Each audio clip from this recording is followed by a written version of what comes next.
This newborn had multiple fractures all over his body, and even the doctors didn't know the reason.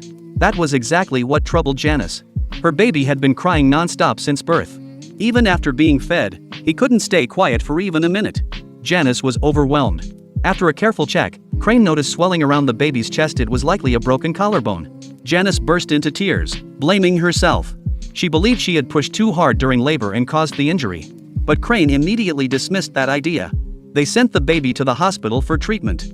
But after returning home, the baby still kept crying constantly. They decided to give him medication and continue to observe, but unexpectedly, the baby's condition worsened. Janice rushed to the hospital with her baby, who was crying so hard he couldn't breathe.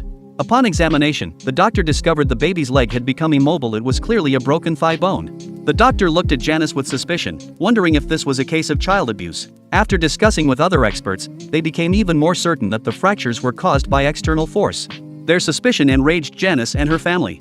The doctor was confused too. According to the baby's X-rays, it looked like he had suffered from being hit or subjected to violence. If it continued like this, the baby's life could be in danger. The doctor immediately contacted Child Protection Services. Despite Janice's desperate assurances that she hadn't hurt her baby, the child was taken to a specialized care facility. Janice stared at the now empty hospital bed, completely devastated. Even though the doctors tried to comfort her, she couldn't stop crying. Back home, Janice confronted Ray, asking if he had done anything to hurt the baby. Ray looked at her in shock, but said nothing. The next day, Crane visited their home. Janice told her how Ray had a history of getting into fights. He even came home bruised and beaten the night before. She strongly suspected he had hurt the baby in secret. But that wasn't the truth. Under the careful care of the institution's staff, the baby suffered yet another fracture. The caregiver was horrified and reported it to the doctor right away. This time, the baby had a swollen back and a mysteriously swollen head.